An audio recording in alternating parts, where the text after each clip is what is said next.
Oh, You've got 10 minutes. Go ahead. Hi, all Herb. right. Hey, David, nice to meet you. It's a pleasure.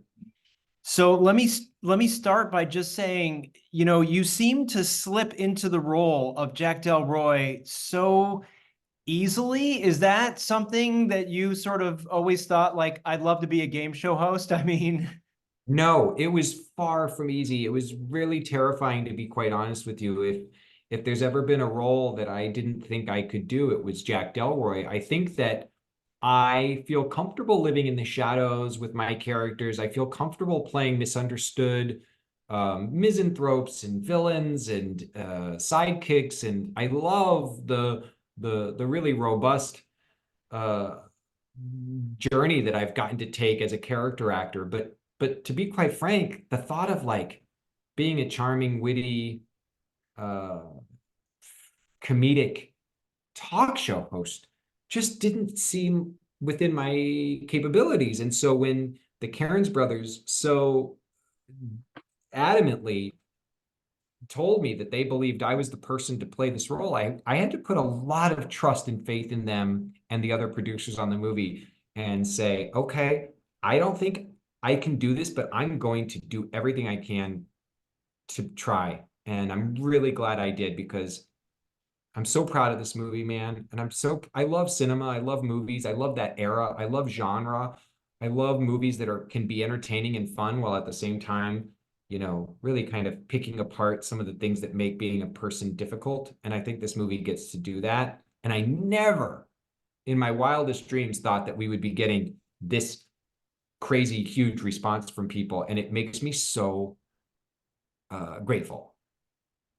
nice. Well, and I got to tell you, I loved the richness of the world and the way that the guys sort of built out your backstory about, sort of your competition with Carson and, all the sort of clips of all the different things that we've sort of all grew up watching. And it almost made me be like, I want to see more of your show. You know what I mean? Like, I want to see the rest of that. I don't want this to be over in a single movie. I want to have a limited series or something where this is the capstone. I would love that. I would love that. And I would love to like think about we could do like there's spin-offs that could come from this, even short films. I don't know, like what happens next. I know everybody is asking me like what happens the 5 minutes after this film ends. I guess Yeah. maybe we're gonna have to show everybody. Well, and it seems like this world, this sort of mix up of genres and this, this horror verite sort of, this is sort of an interesting world where we're getting some more interesting things that are not just what you would expect as a straight genre pick. And and Agree. I and I love that. Me too. It feels almost, I'm not trying to sound like I'm tooting our own horn here by any means. I did feel like there's a stylistic something that I was like, this is how I would be approaching a performance in a Cassavetes film, if that makes any sense to you. Hmm. Like, Hmm. this is how I would want to go forward if I was doing a 1970s Scorsese film, maybe.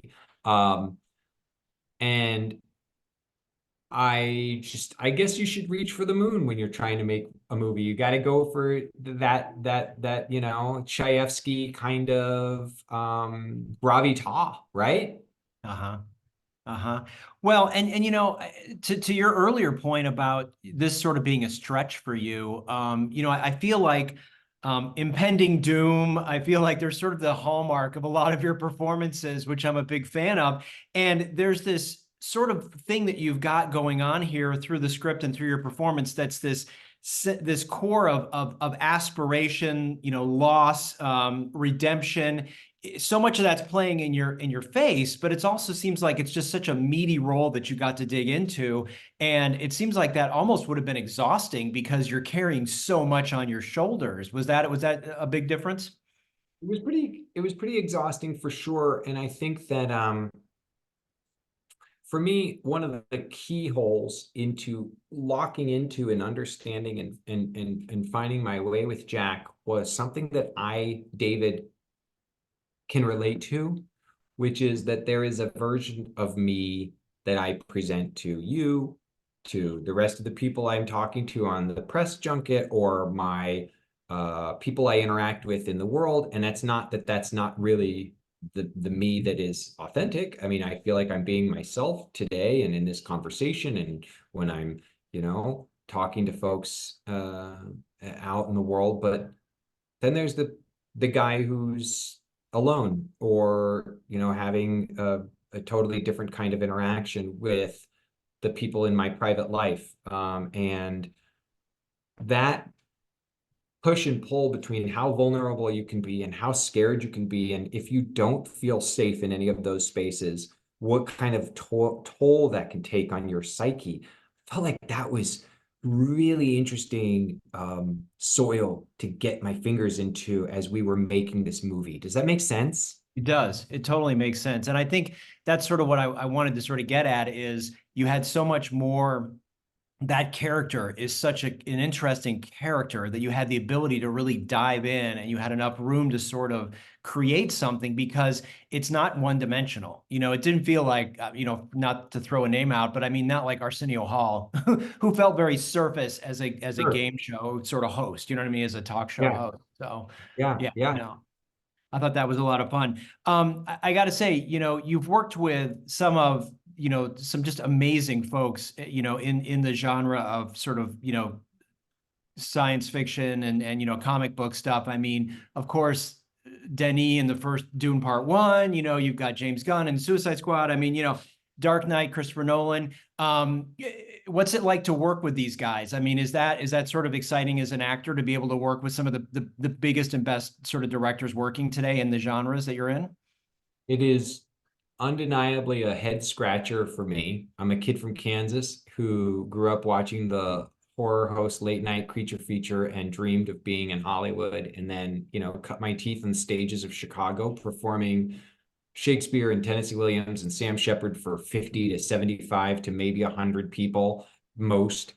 All of a sudden standing there with one of the greatest filmmakers of all time, Christopher Nolan, on the set of his Batman epic, The Dark Knight, or standing with Denis Villeneuve on the set of his, sci-fi masterpiece Dune, or standing next to James Gunn on the set of his, genre, elevating excursion in the Suicide Squad. And I go, how did I get this lucky? It changes me every time. And the one thing that is always consistent with filmmakers of that acclaim to filmmakers like Colin and Cameron Cairns, who made Late Night with the Devil, is that they have this deep understanding of the tone and the story that they need to tell, and they need to tell it so deeply that their ability to communicate to sometimes hundreds of people at a time with confidence and encouragement is really inspiring. And I'm just a really, really, really, really, really, really, really, really, really, really, really, really lucky and grateful guy. So last thing I just want to say, so do you think this is your favorite role that you've played to date, Jack Delroy? I think it's a tie. Jack and my film Animals, Jude, in that. I think those are two of my favorite roles I've ever had the opportunity to bring to life. Great. Well, thank you so much for the time today. Thanks, Congratulations. sir. Look forward to having everybody see it. Thanks, man. Take care, man. My sister is down near you, and I hope she gets to take this in. Is this going to be is this broadcast, or is this Yes. written? Yeah, this is Okay, cool. broadcast on KMSB, which is channel 11 here in Tucson. And maybe you can come out for our film festival in October. Love to have you I'd do that. love that. That'd be All right. awesome, man. We'll Thanks, reach out. buddy. Thank you. Bye.